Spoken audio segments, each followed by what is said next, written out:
มีการลดหรือยกเลิกภาษีระหว่างกันส่งเสริมการเคลื่อนย้ายแรงงานมีฝีมืออย่างเสรีพัฒนาระบบการชำระเงินข้ามพรมแดนแบบทันทีผ่านเทคโนโลยี QR Code ส่งเสริมการบูรณาการด้านพลังงานสะอาดมีการทำ FTA ระหว่างอาเซียนกับประเทศคู่เจรจา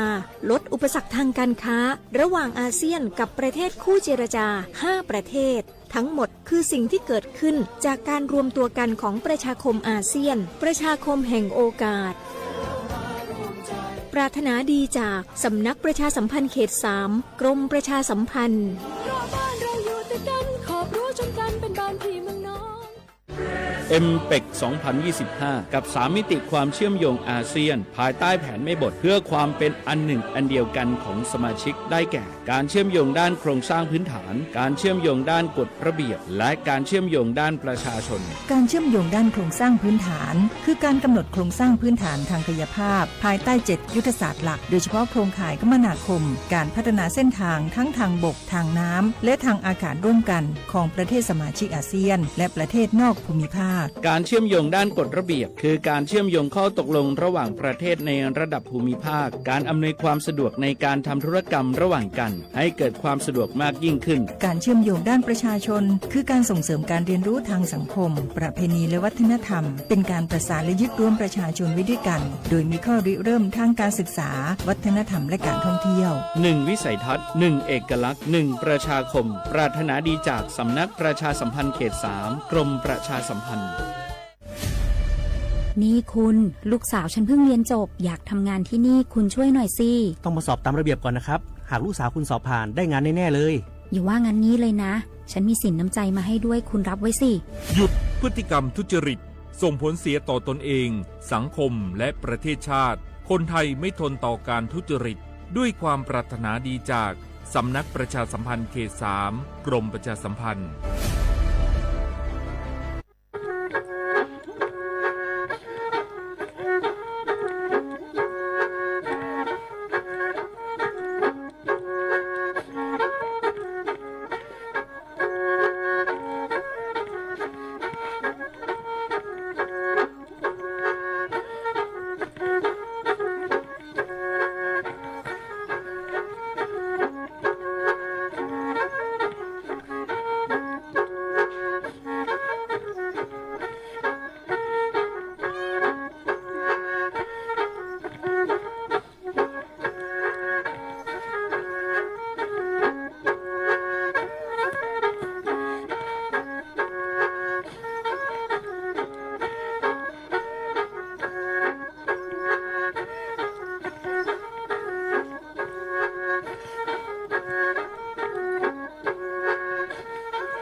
สุโงปกาโกสถานีวิทยุกระจายเสียงแห่งประเทศไทยจังหวัดเชียงใหม่ระบบ AM 1476 กิโลเฮิรตซ์ระบบไลฟ์เฟซบุ๊กเพจสวทเชียงใหม่ AM 1476แนวโฉมโมฮวานีชิโมทิมร้อนหนีโมฮวานีซาโม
咋是其实我，发了嘛都是都干的，错了别个是都其实我。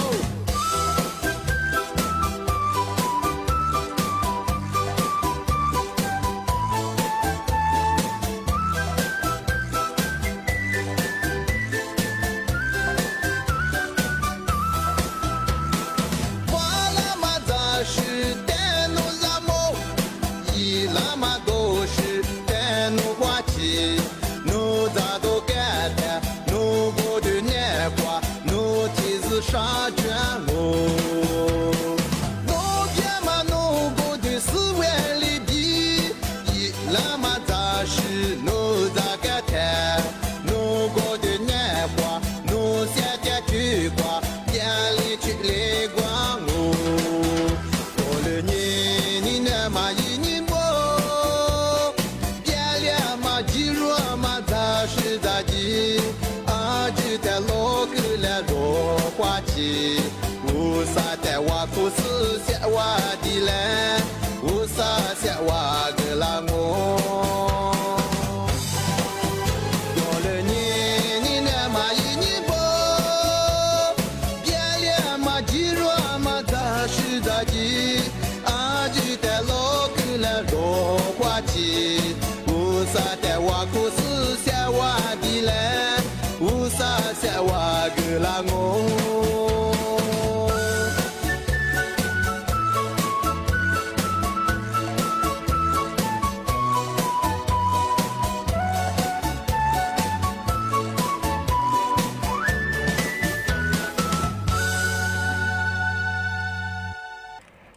Magwa ri jamanya tele banga zazu doje nga zama mahama azu kudura biara ma tshi ta ye ta za ha chi bo honga athenye ta zo komala nga jikara choma he ta ye ba magwa ri jumango nga pa za pa do pa chi ngo banya to ma da yi pa yi lengo ba he nga azu kude he biara nga azu fu ba vu do mo zo ba he soจะจะมาเงาะขู่นี่วัวมาเฮทีเลยยังไม่ยังเฮลัดสู้เฮเบียร์สู้ขู่เผียบ้างอ่ะแต่เป็นยังมากว่าทำมันยังไงจะดูจีสิยังไงจะเนี่ยจะกูดูแลเบียร์มาที่สิ่งนี้ไทยบ้างมากว่าที่จะมางอ่ะอาจจะสิว่าบุเฮทีเลยกฟลายังไงอาจจะสิว่าบุลิสุดทีเลยวันนั้นจะมากว่าที่จะมางอ่ะอาจจะสิว่าบุมากว่ากฟลาสุดเฮคือบุมุสามงอ่ะเมื่อสายงานจุลิสงูดูซื่อเหตุความเป็นเรางานจุสิความเป็นเราคือบุมสามโมงนั่นน่ะสุดว่าเลยถือว่าจะเขาขว้างจุสิความว่าสิจัวแบบฝรั่งทำไมจุลิสุดแต่เสียกเลยความงจุสิจัวยึดดูสิจัวที่ปีมากสึกกับมังที่เป็นจุสิความว่าไงถ้าจุอาหาร5 หมู่ที่จุตั้งป้องจุก็ดูได้อะไรเลี้ยข้ามอันมาจ่ายกูเลี้ยข้าที่เลี้ยข้าแต่มาเฮาโซอาวุธให้ดีแต่มาปีมากลางงาแบบโซตัวคนแรกนั่นยังชาวว่าบ่อาวุธละชุยาสุดที่บังอาวุธชุคนนั้นที่มางงเบญาอาวุธจักรวงอาวุธจักรมางงเบญาอาวุธก็ดิชุคนนั้นที่มาอยู่ยากุมเบญาจัดตัวเมียที่มาอีไปอยู่ยากูที่มาอาวุธก็ดิชุคนนั้นที่มาแล้วอยู่ยาดูงัวบูจงงัวจิมังชาวว่างัวบูจงมาเลยสิบยาอาหารเบียอาหารหลัก5 หมู่ที่งัวบูมังงเบญาวุจักรวงอธิบังอันนี้เชื่องัวบูเบญายาโปรตีนคาร์โบไฮเดรตวิตามินไขมันดอกไอชิ้นเย่ยาแป้งถึงต่างชาวว่าอาหารหลัก5 หมู่ที่มังงเบญาอวุจักรเบญาโปรตีนที่มังงเบญาขวานและจุลาแป้งคาร์โบไฮเดรตที่มังงเบญาจาราโจเย่ก็มือสเตอร์ตรงเอาก็ชัวร์จุนหลังไอ้สิ่งวิตามินตรงที่มองเป็นยา我飘没有做人ไอ้สิ่งเกลือแร่ดินตรงกว่าไอ้ชาวบูงัวขวานดินเถอะจุละแต่ไม่ยาวเทียนถึงไม่ยาวจะคือว่า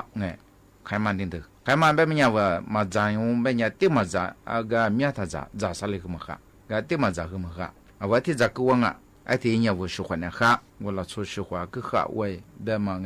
我们一个把个好外边嘛，是吧？是和哈是咱们夸我真喜欢的嘛无啦，到这个把哈小花我的看你，俺女的出门，咋子都面边嘛，这边嘛我们呀就做和我咋古巴头当哎，特别别嘛别呀就做和嘛我咋进步了当啊，阿么的吃和听我，阿么的吃我别呀，就上别呀古巴安尼他妈上别呀地址的，阿学别么三呀在几呀，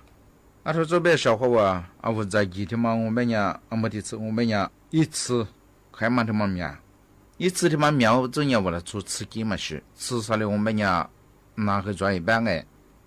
我是拿做黄蛋中包完中的，阿弟讲老红家庭的，然后这年么三年说拿出一次去嘛咋，一次嘛咋学吧，按万多，按年多，阿家庭的人一次做，阿到这年听得说去嘛咋，是把那年我花咋，阿家庭的我们呀一次面说去嘛咋，我们呀提子我们呀花咋也去过吧。我活着，我他妈和你搞小伙我活着，怕别别呀，我他妈和那天我们呀拿出的给我活着呀，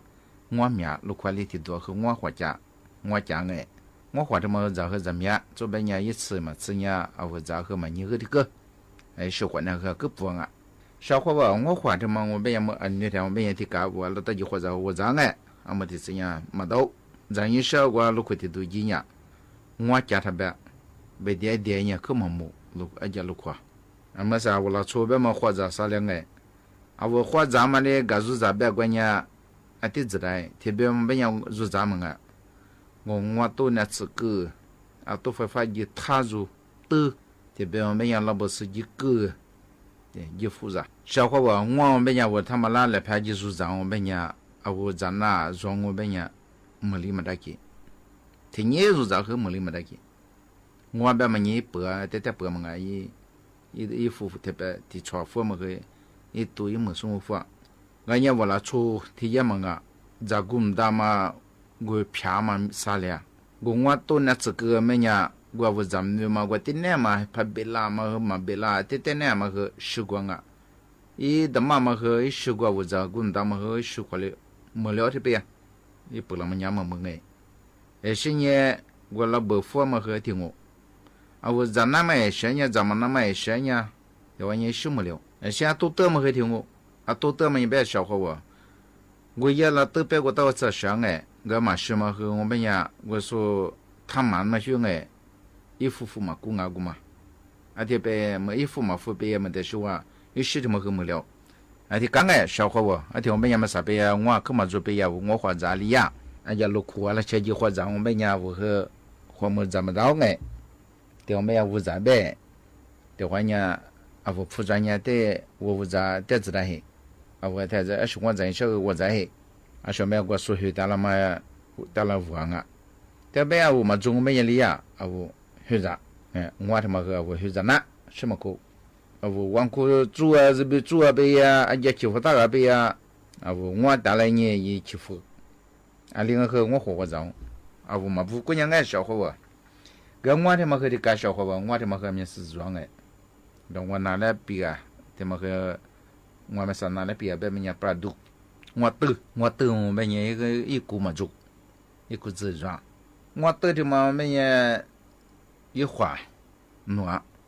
两个拿出，特别们家怎么办？特别嘛我们家嘛户口们家怎么明白？个我的看有没面家怎么梳妆面哎，我估计嘛我可户口。把路天嘛，我本也是吧，要我屋里孙子我都本哎，啊我这边改表是换了很小么呀，随便是我花咋办哎，调这我拿来我花这个我都这个的，我都天嘛我们呀小伙娃嘛说这样么呀啊我老出哎，都你小么呀他们是呀空干装啊，他呀空干哎，去怎么能搬吧，怎么加顺办哎，我小伙娃阿妈，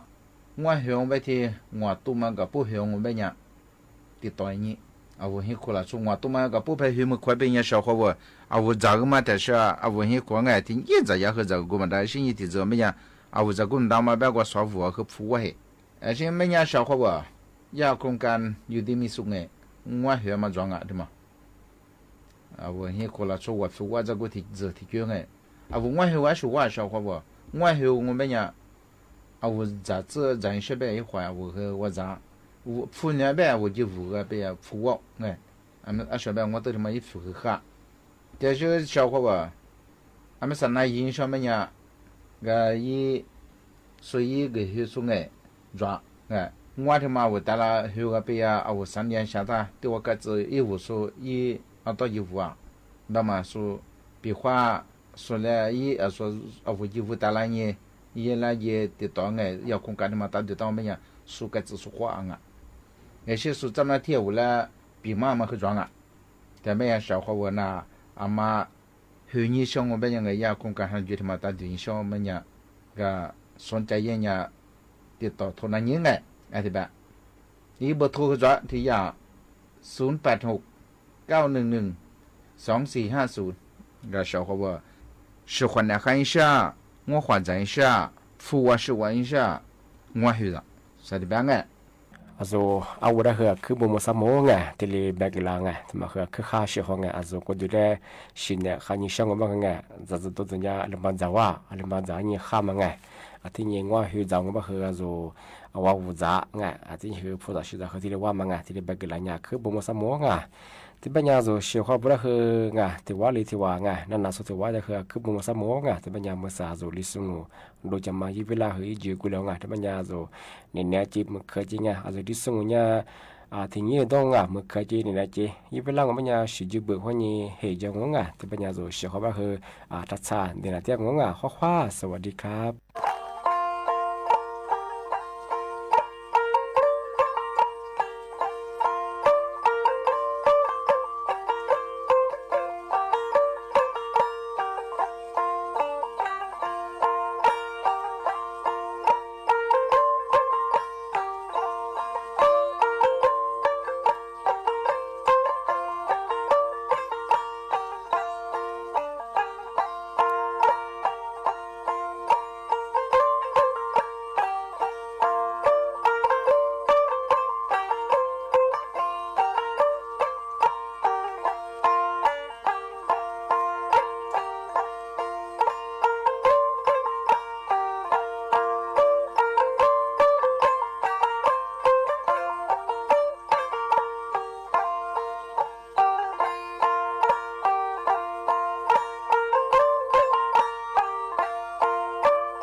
是迷茫，可你飘，什么如何掉落的花籽，雨滴吹了的，的多久，在跨过大树，一个人，我只落空。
挂壁，在雪浪落。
比，在热浪哦。第次第八，你年三万，万年后下马的花只是你，你没花抓嘛，你和家的的特别，和往你这里。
小伙伴，对嘛我别伢是个他们看哎，那次那米别和别打，一些年多有都别和别打哎，俺那次票和票我，我拉出的嘛的个小伙伴我拉出嘛和可咋可多哎，对嘛伢出几个嘛打来就多个嘛那次和票哎别哎，俺这嘛伢阿里兄别嘛伢茶叶小伙伴。茶叶的嘛伢别我小伙伴们说呀，那位的呀茶，那位斋的呀，马位的来。UCLA 阿里巴巴萨拉米干米的嘛，说是你对你弗拉芒诶，那出国别下提前估么，我都我们俩茶叶个多啊，而且说看你对你我别个茶叶嘛多么精诶，茶叶多啊嘛我别人小伙伴说的别个，提你啥个多嘛我别人维持来别个什么，我阿妈怕个了嘛，可嘛做了。กูมาจูกูมาแล้วกัดอะไรบ้างไงช่วงนี้เป็นยาชาวเขาบอกว่าก็ยาศาสตราจารย์เลนออาหรับอะไรบ้างไงยาอาจารย์อายุรศาสตร์สิ่งนี้หมดแต่ชาวสุกุไงนับเพียงนับสิแต่ชัวกูยิ่งสู้เปียแบบสิ่งนี้เราชูกูชาเขียวใช้ยี่จุนแบบใช้เนี่ยนั่นบ้างไงว่าใช้ตัวมั้งไงอะไรมองเป็นยาอามาพาเกลียมาขึ้นมาจุงอ่ะอามาพาแล้วเกลียมากัดอะไรแบบงั้นที่มันคือชาวเขาคือมันจะชอบสุดที่เปียเป็นยางามแบบมันยาอาจุยมาซึ่งไงก็คือสุดที่เปียเนี่ยอาลามังไงมังไงมาซึ่งไงก็คือสิ่งไงใช้แบบมันเนี่ยมาซาอาวุธลัดชุบแบบมันเนี่ยมาคือตัวที่แบบมันเนี่ยใช้อะไรแถวคือตัวลัดชุบกูมามันเนี่ยอาเชเป็นเนี่ยมาผ่านมากลีมันเนี่ยลับไปได้ชาวเขาว่าอาเชเป็นเนี่ยใช้ดูส่วนมันเนี่ยที่กูมาซื้อไง一次ที่กูมาจงอ่ะอาตัวจุย实在คือมา治疗被จุย不多จุยเนี่ยลัดชุบอามาเพิ่มมากลีใช่เปียงอ่ะเอาได้คือบุโมสมองทะเลปีมาแบกลามังเชียของชายงอบัญญัติเน็ตสิดิจมาแบบเชียของที่มาคือค่ะเชียขอบขอดูชงมุสังบัญญัติยาจืดดูแลเจ้าเชียขอบที่บัญญัติจุลือแต่ขอดูชงลืมมาชายดูค่ะเชียของมุสังบัญญัติสมมติว่าในแนมแบบมือเกิมแบบไงที่รู้แล้วเขาบอกปอชุแล้วเขาบอกใส่ยัดตัวบอกที่ดีจวงที่มาคือข้าวงที่เป็นยังมุสาลิสุงดูจะมาอีเวลายี่จีกุลเชียขอบเชียขอบนั่นน่ะสุดที่ว่าเลยที่ว่าแต่คือบ่มุสามงเชียขอบสิชักกินช่างสิไปดูจะบอกทุฟลาเบฟลาช่าง แต่ปัญญาโซเชียวเขาว่าปีมากเลยซึ่งก็มาคือตะกวาดซาโซงแต่ปัญญามากวาดตะควานั่นเราดูยาเชียวเขามากวาดธรรมะโซเชียวเขาว่าอำเภอดอยสะเก็ดยาสงยามากวาดจุดที่ฝรั่งแต่แบบโซตะควาแลนั่นยัง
โซเชียวเขาว่ามากว่าเดฟลางกับฟลาโซได้คือบ่มาสมองมันก็ติดเดฟลางก็คืออังว่าคือเขียวที่บุราองเดฟลาโซได้คือบอกว่าหมอบฟุกงบ่คือถึงก็ถึงความจวนตุเจเชียวเขาถึงก็ถึงความคืออังว่าคือมีเดียมาคือจวงแต่ปัญญาโซเชียวเขาบ่หมอหมอนาวบ่คืองานเดฟลางบ่คืออิชิตว่าที่ลิเบฟลาจัง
ที่นี่สถานีวิทยุกระจายเสียงแห่งประเทศไทยต่อไปเสนอข่าวซึ่งมีหัวข้อข่าวดังนี้วันนี้นายกรัฐมนตรีจะลงพื้นที่ติดตามการช่วยเหลือผู้ประสบอุทกภัยที่จังหวัดเชียงรายและประชุมส่วนราชการเพื่อวางแผนเผชิญเหตุและป้องกันปัญหาอย่างเป็นระบบสำนักงานประกันสังคมลดเงินสมทบให้นายจ้างและลูกจ้างในพื้นที่ประสบอุทกภัย3%เป็นเวลา6 เดือนเริ่มตั้งแต่งวดเดือนตุลาคมนี้อิสราเอลปฏิเสธข้อตกลงหยุดยิงกับกลุ่มก่อการร้ายฮิซบอลเลาะห์ในเลบานอนทำให้ประชาชนอพยพกลับไปยังถิ่นฐานในพื้นที่ตอนเหนือของประเทศบุษนันท์อึ้งบำรุงพันธ์ผ่านเข้ารอบ8คนแบดมินตันหญิงเดี่ยว World Tour Super 300 มาเก๊าโอเพ่นเขตบริหารพิเศษมาเก๊าต่อไปเป็นรายละเอียดของข่าวสารคดีเฉลิมพระเกียรติชุดประชาราษฎร์สดุดีพระบาทสมเด็จพระเจ้าอยู่หัวมีพระราชดำริในการพัฒนาแม่น้ำลำคลองและแหล่งน้ำต่างๆทรงพระกรุณาโปรดเกล้าโปรดกระหม่อมให้หน่วยราชการในพระองค์ประสานความร่วมมือกับหน่วยงานทั้งภาครัฐและเอกชนเข้าไปดำเนินการพัฒนาคลองเปรมประชากรซึ่งเป็นโครงการนำร่องการพัฒนาและฟื้นฟูแหล่งน้ำให้กลับมามีความอุดมสมบูรณ์โครงการปตท.ปรับภูมิทัศน์คลองเปรมประชากรเป็นโครงการที่บริษัทปตท.จำกัดมหาชนจัดขึ้นเพื่อสนองแนวพระราชดำริและถวายเป็นพระราชกุศลแด่พระบาทสมเด็จพระเจ้าอยู่หัวเนื่องในโอกาสพระราชพิธีมหามงคลเฉลิมพระชนมพรรษา6 รอบ 28 กรกฎาคม 2567 โดยได้จัดสรรพื้นที่ติดคลองเปรมประชากรจำนวน10 ไร่บริเวณถนนกำแพงเพชร 6 เพื่อสร้างพื้นที่สีเขียวให้เป็นปอดแห่งใหม่และเป็นที่พักผ่อนหย่อนใจสำหรับคนกรุงเทพมหานครโดยออกแบบให้เป็นสวนเฉลิมพระเกียรติที่บอกเล่าถึงพระมหากรุณาธิคุณของพระบาทสมเด็จพระเจ้าอยู่หัวต่อประชาชนและเพื่อสืบสานประวัติศาสตร์ภูมิทัศน์วัฒนธรรมของพื้นที่ด้วยการจัดสรรโครงสร้างของต้นไม้ตามธรรมชาติอนุรักษ์ต้นไม้เดิมและปลูกเพิ่มเติมในแนวคิดต้นไม้เฉลิมพระเกียรติได้แก่ต้นไม้สำหรับพื้นที่แก้มลิงชีวภาพและต้นไม้เพื่อสิ่งแวดล้อมโดยคำนึงถึงระบบนิเวศที่ยั่งยืนเป็นการยกระดับคุณภาพชีวิตที่ดีของประชาชนและร่วมเฉลิมพระเกียรติในปีมหามงคลอีกวาระหนึ่งของประเทศไทย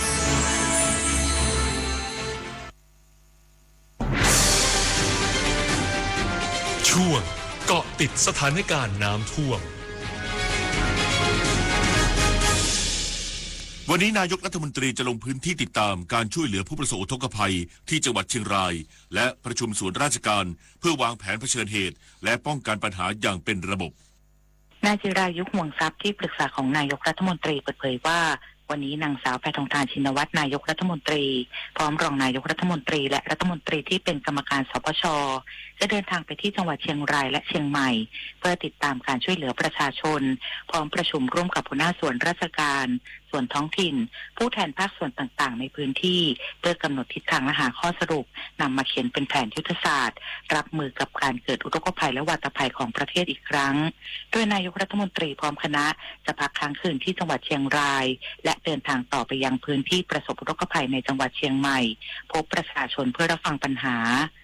ด้านนายภูมิธรรมเวชยชัยรองนายกรัฐมนตรีและรัฐมนตรีว่าการกระทรวงกลาโหมกล่าวว่า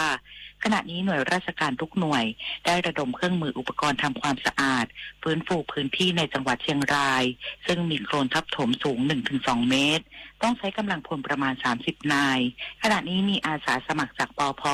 อส.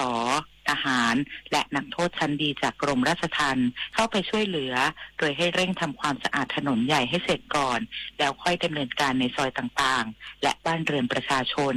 นอกจากนี้ยังมีมูลนิธิภาคเอกชนเข้ามาเสริมแต่สิ่งที่ต้องการมากในขณะนี้คือเครื่องมือเช่นจอบเสียมเครื่องฉีดน้ำแรงดันสูงรถแบ็คโฮรถคูโบต้าเพื่อกำจัดดินโคลนที่ติดอยู่ตามท่อและในบ้านเรือนประชาชน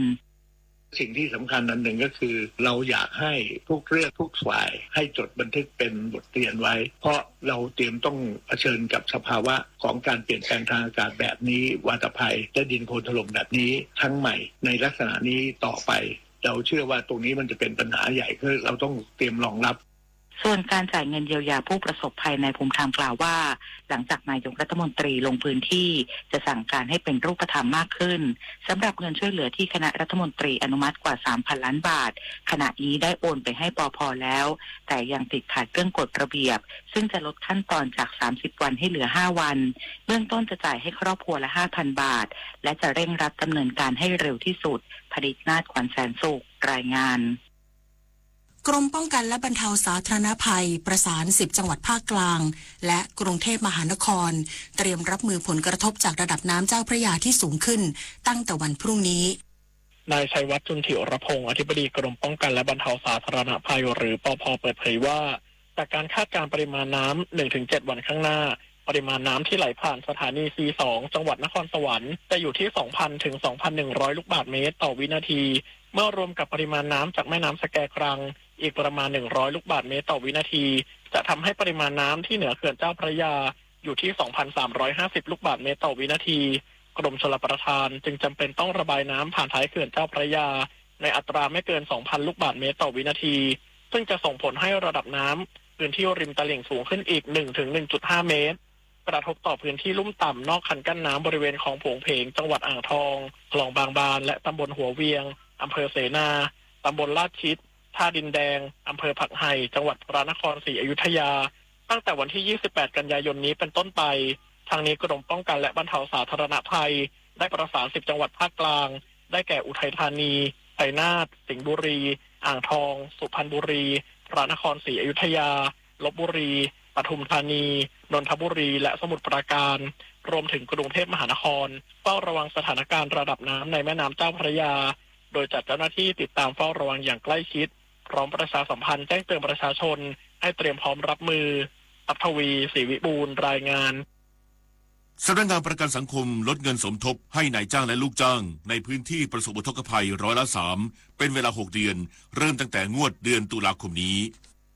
นายพิพัฒน์รัชกิจประการรัฐมนตรีว่าการกระทรวงแรงงานกล่าวถึงมาตรการดูแลเยียวยาผู้ประกอบการและผู้ที่ได้รับผลกระทบจากอุทกภัยดินโคลนถล่มในหลายจังหวัดว่าที่ประชุมคณะกรรมการประกันสังคมหรือบอร์ดประกันสังคมมีมติเห็นชอบให้ลดการส่งเงินสมทบของฝ่ายนายจ้างและฝ่ายลูกจ้างจากอัตรา5%เหลือ3%เริ่มตั้งแต่งวดเดือนตุลาคมปีนี้ไปจนถึงเดือนมีนาคมปีหน้ารวม6เดือนทั้งนี้จะยึดตามประกาศพื้นที่ของกรมป้องกันและบรรเทาสาธารณภัยกระทรวงมหาดไทยประกาศเป็นหลักโดยหลังจากนี้จะมีการนำเข้าสู่ที่ประชุมคณะรัฐมนตรีเพื่อขออนุมัติต่อไปอย่างไรก็ตามจะมีการแถลงมาตรการการช่วยเหลือเยียวยาผู้ได้รับผลกระทบอีกครั้งในวันที่1ตุลาคมนี้นิตยาคุณสิมรายงานเช่นเดียวกับบรรษัทประกันสินเชื่ออุตสาหกรรมขนาดย่อมที่ขยายมาตรการช่วยเหลือเพิ่มเติมเพื่อบรรเทาความเดือดร้อนให้ลูกหนี้ที่ได้รับผลกระทบจากอุทกภัยนายสิทธิกรดิเรกสุนทรกรรมการและผู้จัดการทั่วไปบรรษัทประกันสินเชื่ออุตสาหกรรมขนาดย่อมหรือบสย.เปิดเผยว่าบสย.ได้ขยายมาตรการช่วยเหลือเพิ่มเติมเพื่อบรรเทาความเดือดร้อนให้แก่ลูกหนี้ของบสย.ที่ได้รับผลกระทบจากอุทกภัยปี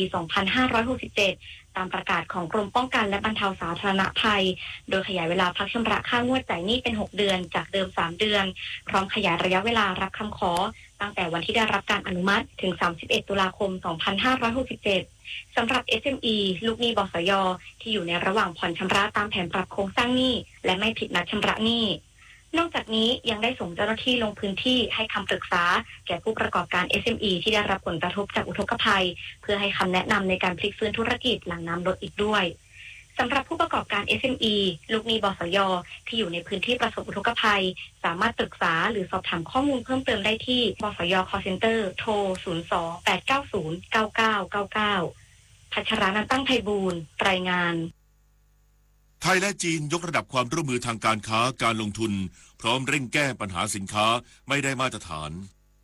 นายพิชัยนฤทธพันธ์รัฐมนตรีว่าการกระทรวงพาณิชย์เปิดเผยหลังการหารือแนวทางการขยายความร่วมมือด้านเศรษฐกิจการค้าการลงทุนไทยจีนร่วมกับเอกอัครราชทูตสาธารณรัฐประชาชนจีนประจำประเทศไทยเกี่ยวกับความกังวลเรื่องสินค้าจีนไม่ได้มาตรฐานที่จำหน่ายผ่านแพลตฟอร์มออนไลน์ส่งผลกระทบต่อผู้บริโภคและผู้ประกอบการ SME ของไทยซึ่งจีนรับทราบปัญหาที่เกิดขึ้น และยินดีที่จะแจ้งผู้ประกอบการของจีนให้ปฏิบัติตามกฎหมายไทยส่วนความร่วมมือทางการค้าการลงทุนได้ขอให้จีนรับซื้อสินค้าเกษตรจากไทยเพิ่มขึ้นเพื่อแก้ไขปัญหาการขาดดุลการค้าโดยเฉพาะจีนมีประชากรมากสามารถรองรับสินค้าเกษตรจากไทยได้อีกมากและเชิญชวนให้เข้ามาลงทุนในพื้นที่ EEC เพิ่มขึ้นเรามีความสัมพันธ์ที่ดีนะครับระหว่างไทยจีนอะไรก็ตามที่เราอยากให้จีนเขาช่วยอะไรเขายินดีร่วมมือครับจีนเป็นประเทศมหาอำนาจนะครับและเขาเองเขาไม่ได้ต้องการจะมาเอาเปรียบไทยเนี่ยผมยืนยันนะครับเขาต้องการให้มากกว่าและถ้าเรามีช่องทางที่ดีขอเขาบอกเขาดีๆเนี่ยผมเชื่อว่าเขายินดีให้ความร่วมมืออยากให้คนไทยมีความรู้สึกที่ดีกับจีนนะครับด้านนายหานเจ้อเฉียงเอกอัครราชทูตสาธารณรัฐประชาชนจีนยืนยันว่าจีนจะร่วมมือกับไทยในการแก้ไขปัญหาและปฏิบัติตามกฎระเบียบมาตรฐานต่างๆพร้อมชื่นชมรัฐบาลไทยที่ให้ความสำคัญกับการแก้ไขปัญหาและขณะนี้อยู่ระหว่างประสานงานกับหน่วยงานที่เกี่ยวข้องเพื่อจัดตั้งบริษัทขายออนไลน์ในประเทศไทยอย่างเป็นทางการเอกวินกากะนิกรายงานกปข.จัดส่งใบแจ้งยอดเงินรูปแบบ e-statement ให้สมาชิกเพื่อความสะดวกและรวดเร็วนายทรงพลชีวปัญญาโรจน์เลขาธิการคณะกรรมการกองทุนบำเหน็จบำนาญข้าราชการหรือกบข.เปิดเผยว่าตั้งแต่วันที่1 มกราคม 2568 เป็นต้นไปกบข.จะยกเลิกการจัดส่งใบแจ้งยอดเงินแบบกระดาษทั้งหมดและจะจัดส่งใบแจ้งยอดเงินรูปแบบ e-statement ให้สมาชิก4ช่องทางออนไลน์ดังนี้อีเมลของสมาชิก MyGPF Application LINE กบข.และMyGPF เว็บไซต์เพื่อให้สมาชิกมีส่วนช่วยลดกระดาษในการผลิตใบแจ้งยอดเงินพร้อมทั้งกบข.ได้ช่วยอำนวยความสะดวกให้แก่สมาชิกในทุกมิติด้วยการเพิ่มความรวดเร็วให้สมาชิกจะได้รับไฟล์จากกบข.โดยตรงเพิ่มความสะดวกให้กับสมาชิกสามารถเปิดไฟล์ได้ทั้งบนมือถือและคอมพิวเตอร์ไม่ต้องกังวลเอกสารสูญหายและเพิ่มความปลอดภัยมั่นใจที่มีระบบการใส่รหัสผ่านก่อนเปิดไฟล์ทุกครั้งเพื่อความปลอดภัยของข้อมูลของสมาชิกสอบถามข้อมูลเพิ่มเติมได้ที่ Facebook กบข.หรือ LINE กบข. @gpf community หรือศูนย์บริการข้อมูลสมาชิกโทร 1179วันนี้มูลนิธิแพทย์อาสาสมเด็จพระศรีนครินทราบรมราชชนนีหรือพอสว.จะออกให้บริการประชาชนในพื้นที่จังหวัดพิษณุโลกที่หมู่ 14 บ้านป่าขนุนตำบลบ้านกลางอำเภอวังทองขอเชิญชวนประชาชนในพื้นที่ดังกล่าวไปรับบริการโดยไม่เสียค่าใช้จ่ายใดๆต่อจากนี้ไปขอเชิญรับฟังไทยคู่ฟ้ารัฐบาลห่วงใยผู้ประสบอุทกภัยปี 2567 คณะรัฐมนตรีจึงมีมติเห็นชอบให้การไฟฟ้าส่วนภูมิภาคดำเนินมาตรการช่วยเหลือผู้ใช้ไฟฟ้าประเภทที่ 1 และ 2 คือบ้านอยู่อาศัยและกิจการขนาดเล็กที่ตั้งอยู่ในพื้นที่ที่หน่วยงานราชการประกาศให้เป็นพื้นที่ประสบภัยพิบัติจากอุทกภัยได้แก่ไม่เรียกเก็บค่าไฟฟ้าประจำเดือนกันยายน 2567 และให้ส่วนลดค่าไฟฟ้า30%โดยกำหนดให้เป็นส่วนลดก่อนการคำนวณภาษีมูลค่าเพิ่มสำหรับค่าไฟฟ้าประจำเดือนตุลาคม 2567 เพื่อช่วยบรรเทาความเดือดร้อนและลดภาระค่าใช้จ่ายให้แก่ผู้ประสบอุทกภัยทั้งนี้นายกรัฐมนตรีได้สั่งการทุกหน่วยงานคอยช่วยเหลือประชาชนผ่านศูนย์ปฏิบัติการช่วยเหลือผู้ประสบอุทกภัยวาตภัยและดินโคลนถล่มตลอด 24 ชั่วโมงค่ะสื่อสารภารกิจรัฐบาลกับสำนักโฆษกสำนักเลขาธิการนายกรัฐมนตรี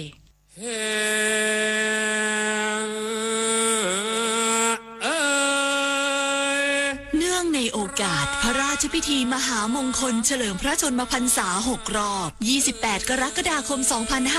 2567 ขอเชิญประชาชนเฝ้าทูลละอองธุลีพระบาทรับเสด็จและถวายพระพรชัยมงคลพระบาทสมเด็จพระเจ้าอยู่หัวและสมเด็จพระนางเจ้าพระบรมราชินีเสด็จพระราชดำเนินไปทรงบำเพ็ญพระราชกุศลถวายผ้าพระกฐินโดยขบวนพยุหายาตราทางชลมารตลอด2 ฝั่งแม่น้ำเจ้าพระยาตั้งแต่สะพานพระราม 8 จนถึงวัดอรุณราชวรารามในวันอาทิตย์ที่ 27 ตุลาคม 2567โคร รมประชาสัมพันธ์ร่วมกับสภากาชาดไทยเชิญชวนบริจาคสิ่งของช่วยเหลือผู้ประสบภัยน้ำท่วมบริจาคได้ที่อาคารปฏิบัติการหลังใหม่ถนนวิภาวดีรังสิตสภากาชาดไทยและสำนักงานเหล่ากาชาดทุกจังหวัดหรือโอนเข้าบัญชีสภากาชาดไทยเพื่อภัยพิบัติธนาคารไทยพาณิชย์เลขที่045-3-44637-0โทร092-246-9633 7:15 นาทีต่อไปเสนอข่าวต่างประเทศสำนักข่าวต่างประเทศรายงานโดยอ้างการเปิดเผยของนายอิสราเอลแคชรัฐมนตรีต่างประเทศอิสราเอลที่ระบุว่าจะไม่มีการหยุดยิงในพื้นที่ทางตอนเหนือและกองทัพอิสราเอลจะยังคงสู้รบกับกลุ่มก่อการร้ายฮิสบอลเลาะห์ในเลบานอนต่อไปด้วยขีดความสามารถทั้งหมดที่มีจนกว่าจะได้รับชัยชนะและทำให้ประชาชนอพยพกลับไปยังถิ่นฐานในพื้นที่ทางตอนเหนือของประเทศได้อย่างปลอดภัยขณะที่นายกรัฐมนตรีเบนจามินเนทันยาฮูของอิสราเอลยังไม่ได้ตอบสนองต่อข้อเสนอหยุดยิงดังกล่าวแต่กำชับให้กองทัพอิสราเอลเดินหน้าสู้รบกับกลุ่มฮิสบอลเลาะห์จนกว่าจะบรรลุเป้าหมายที่กำหนดไว้ทั้งนี้ความเคลื่อนไหวดังกล่าวมีขึ้นหลังสหรัฐฝรั่งเศสและอีกหลายประเทศในที่ประชุมคณะมนตรีความมั่นคงแห่งสหประชาชาติเรียกร้องให้มีการหยุดยิงในเลบานอนเป็นเวลา 21 วันหลังอิสราเอลเปิดปฏิบัติการโจมตีทางอากาศกลุ่มฮิสบอลเลาะห์ในช่วงที่ผ่านมาทำให้มีผู้เสียชีวิตหลายร้อยคนและประชาชนหลายหมื่นคนต้องอพยพหนีภัยสงคราม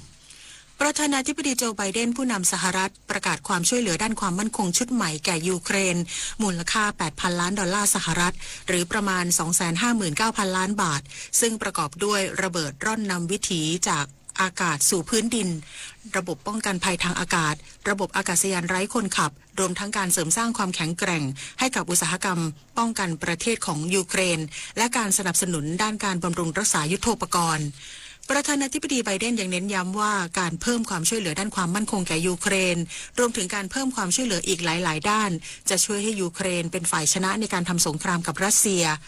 ด้านประธานาธิบดีวโลดิเมียร์เซเลนสกี้ผู้นำยูเครนแสดงความขอบคุณผู้นำสหรัฐและสภาคองเกรสสำหรับความช่วยเหลือทางทหารชุดใหม่ซึ่งจะช่วยปกป้องประชาชนชาวยูเครนพร้อมให้คำมั่นว่ารัฐบาลยูเครนจะใช้ความช่วยเหลือทางทหารเหล่านี้อย่างมีประสิทธิภาพและโปร่งใสที่สุดกระทรวงกลาโหมของจีนออกแถลงการที่ยืนยันว่าการทดสอบขีปนาวุธข้ามทวีปหรือ ICBM ของกองทัพปลดปล่อยประชาชนจีนซึ่งตกสู่ทะเลหลวงในมหาสมุทรแปซิฟิกเมื่อวันพุธที่ผ่านมาสอดคล้องกับหลักกฎหมายและเป็นการซ้อมรบตามปกติเพื่อทดสอบอาวุธยุทโธปกรณ์และเสริมประสิทธิภาพการซ้อมรบของกองทัพพันเอกจางเสี่ยวกังโฆษกกระทรวงกลาโหมจีนยืนยันว่าจีนปฏิบัติตามนโยบายด้านนิวเคลียร์อย่างเคร่งครัดโดยไม่ได้เป็นฝ่ายใช้อาวุธนิวเคลียร์ก่อนและดำเนินยุทธศาสตร์นิวเคลียร์เพื่อการป้องกันตนเองเท่านั้นพร้อมกันนี้จีนจะยังคงรักษาขีดความสามารถด้านนิวเคลียร์ให้อยู่ในระดับต่ำที่สุดสำหรับการรักษาความมั่นคงของชาติโฆษกกระทรวงกลาโหมจีนยังกล่าวเพิ่มเติมว่าทางการจีนเรียกร้องให้ญี่ปุ่นไม่สนับสนุนแผนการของรัฐบาลสหรัฐที่ต้องการติดตั้งระบบขีปนาวุธพิสัยกลางในภูมิภาคเอเชียแปซิฟิกซึ่งจะทำให้ภูมิภาคแห่งนี้ต้องเผชิญกับความเสี่ยงศูนย์เฮอริเคนแห่งชาติของสหรัฐเปิดเผยว่าพายุเฮอริเคนเฮเลนซึ่งมีความรุนแรงระดับ3จะเคลื่อนตัวเข้าสู่เขตบิ๊กเบนซึ่งเป็นส่วนโค้งด้านตะวันตกของรัฐฟลอริดาด้วยความเร็วลม193กิโลเมตรต่อชั่วโมงในช่วงเย็นของวันพฤหัสบดีหรือช่วงเช้าของวันศุกร์ตามเวลาสหรัฐและมีความเป็นไปได้ที่พายุเฮอริเคนลูกนี้จะทวีความรุนแรงขึ้นเป็นพายุเฮอริเคนระดับ4ซึ่งจะมีความเร็วลม209กิโลเมตรต่อชั่วโมงส่งผลให้เกิดฝนตกหนักลมกระโชกแรงและคลื่นพายุซัดฝั่งสูงกว่า6เมตรทั้งนี้ศูนย์เฮอริเคนแห่งชาติของสหรัฐขอให้ประชาชนที่อยู่ในเส้นทางของพายุเฮอริเคนเฮเลนปฏิบัติตามคำสั่งอพยพเพื่อความปลอดภัยขณะที่นายรอนเดอซานติสผู้ว่ารัฐฟลอริดาประกาศสถานการณ์ฉุกเฉินทั้ง67มณฑลของรัฐฟลอริดาและอพยพประชาชนในพื้นที่เสี่ยงพร้อมระดมกำลังเจ้าหน้าที่หลายพันนายเตรียมพร้อมสำหรับปฏิบัติการกู้ภัยและช่วยเหลือประชาชนที่ได้รับผลกระทบจากพายุเฮอริเคนเฮเลนต่อไปติดตามรับฟังข่าวกีฬาค่ะ